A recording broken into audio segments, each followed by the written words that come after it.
בראשית ברא אלוהים את השמיים ואת הארץ, והארץ הייתה תוהו ובוהו, וחושך על פני תהום, ורוח אלוהים מרחפת על פני המים. On a rocky hilltop in Judea, on a warm, clear night, Abraham ben Terach looked up at the stars.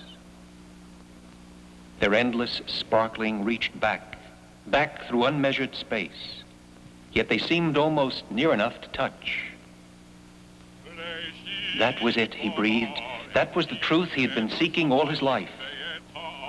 He who guides the stars in their remote paths shows every man the road to life. And there, in the hills of Judea, Abraham began to weave the warring strands of Middle Eastern folklore. Stories of petty and jealous gods in constant conflict. He wove them into the fabric of a wondrous tale. The tale of a universe fashioned by one God with purpose and love.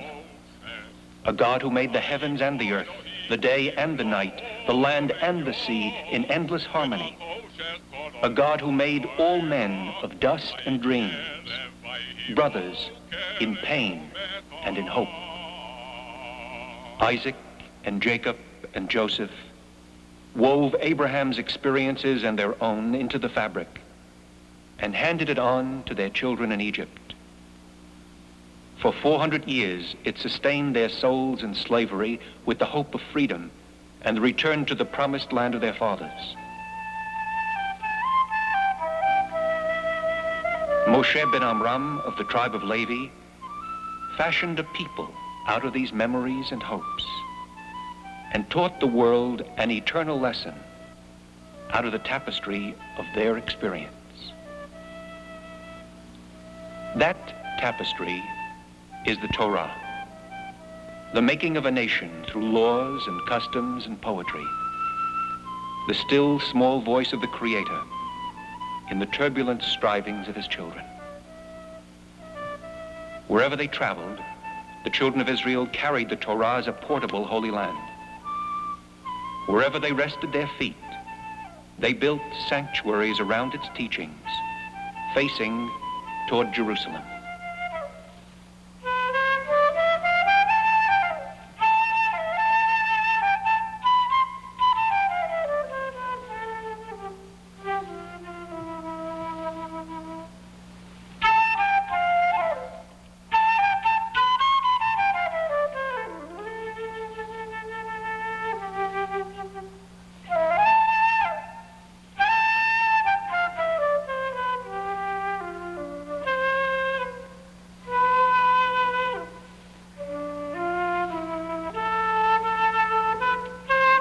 The Torah is a scroll written by the careful hand of a scribe. Here in Jerusalem, where Abraham spun the first stories, he sits for a year of days and copies out word by word from a correct text before him. Before he begins, the scribe meditates in silence on the holiness of his task. He pronounces every word before writing it. Each letter is specially shaped, and 7 of them are adorned with little crownlets called tagim. Each line is perfectly balanced to build long, even columns of sacred text.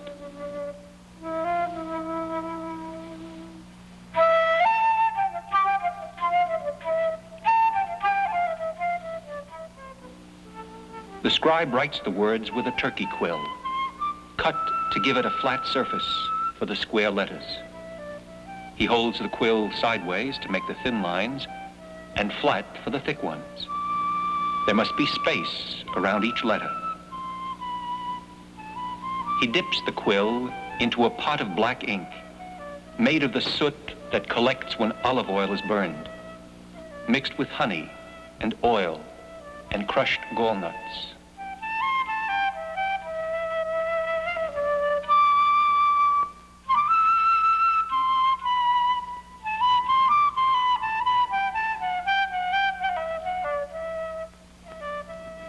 The Torah is written on 248 sheets of parchment. Each sheet contains 3 to 8 columns of 42 lines each, with margins on the top and the bottom of the sheet, as well as between the columns. Each line must contain at least 30 letters. Jewish tradition recommends that every Jew should make himself a copy of the Torah, or at least order one to be made. As the scribe completes his work, he only outlines the letters of the first and last passages. In this way, he enables the purchasers of the scroll and their friends to fill them in and thereby participate in the loving privilege of writing a Torah. When the sheets are completed, the scribe sews them together with thongs of giddim, reinforced by strips of parchment.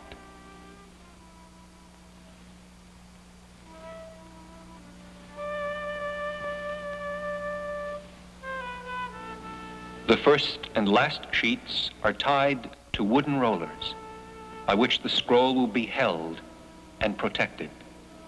The finished scrolls are shipped to Jewish communities around the world. Each congregation cherishes its Torah scrolls. They contain the distilled experiences of our ancestors in their search for the meaning of life. They carry the written wisdom from Zion that began with Abraham and continues to this day. The Jews' love of their Torah is shown in the precious adornments they have created to dress the simple scrolls.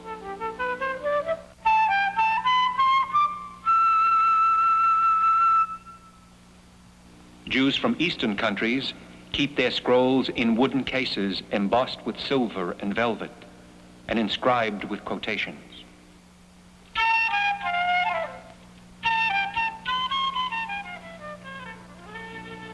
Most of the Jews of Europe and America dress their Torah in embroidered mantles and hang a silver shield over its heart.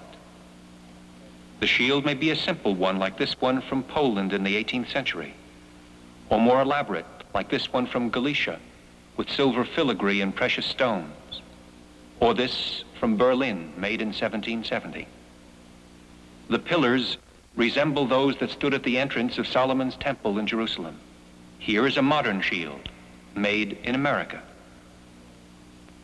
Since the crown of wisdom is the most precious that any man can acquire, most Torah scrolls are surmounted with a silver crown. Most of the time, these are double crowns called rimonim, or pomegranates. The pomegranate is a luscious fruit from Israel with many seeds, like the Torah, tasty and zestful. The bells tinkle as the Torah is carried down the aisle of the synagogue. Some, like this one from Germany in the 18th century, have seen the Torah as a towering blessing. An American artist returned to the simple shape of the pomegranate with a single bell and a tiny crown. When the Torah is read aloud in public on Sabbaths or holidays, the reader stands between fellow worshipers who follow his reading. So that all may see the text clearly, he uses a pointer that may be fashioned of silver or wood or amber.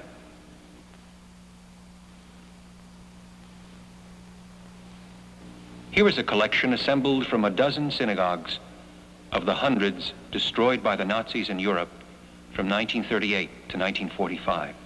The Torah is kept in a cabinet known as the Ark. Covering the front of the Ark is a parochis, a curtain embroidered or woven by the women of the congregation or a master craftsman. Here are some into which the love of the Torah has been entwined with threads of every color. Here is a Torah curtain with a medieval picture of Jerusalem, Mount Sinai, the Ten Commandments, and the clouds that covered the mountain when the holy words were proclaimed. In a modern American synagogue, the curtain may look like this, with symbols of the ancient 12 tribes who received the Torah at Sinai.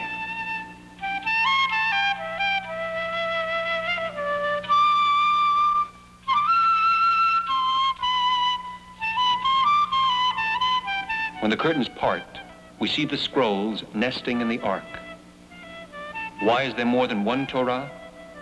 The pages of a scroll cannot be riffled like the leaves of a book to find the right place. It takes two men to carefully turn a scroll to the passage we want to read. Sometimes we read two passages on the same day.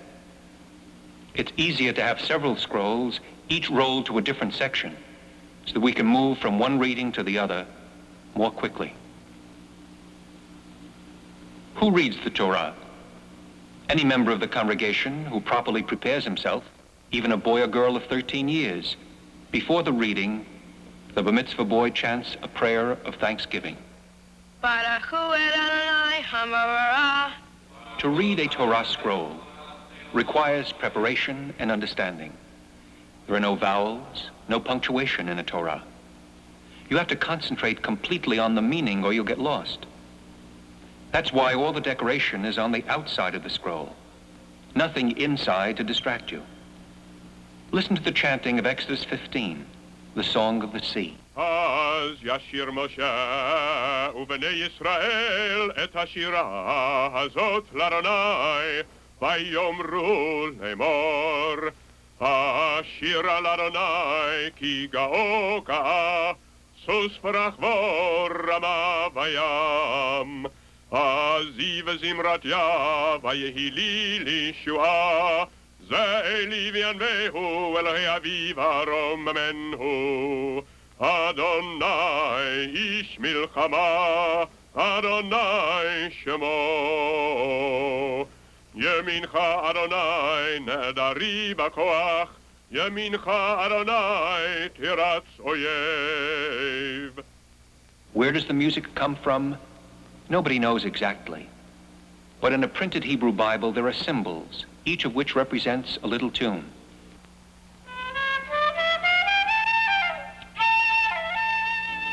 These symbols are based on chronomy, hand movements, through which the assistant signaled the reader the proper tune for each word, before the days when they were written down.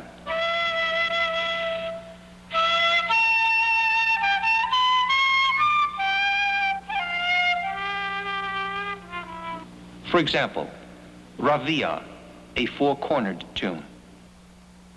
Ravia. Mercha tipecha, lengthen by a handbreadth. Mercha tipcha.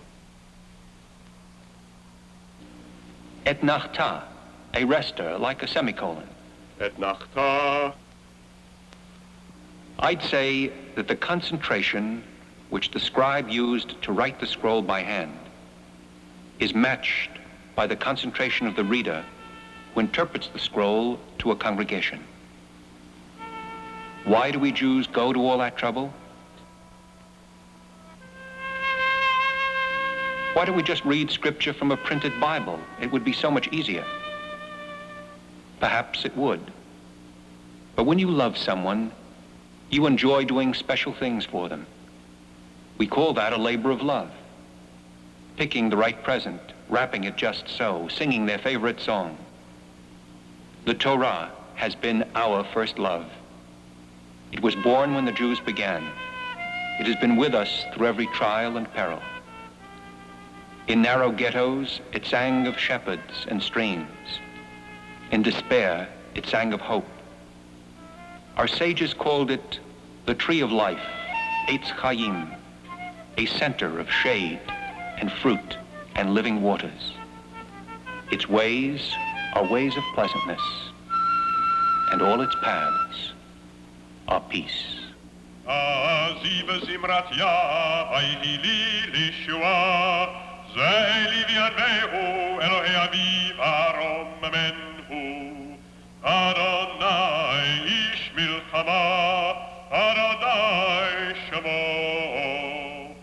ימינך אדוני נהדרי בכוח, ימינך אדוני תירץ אויב.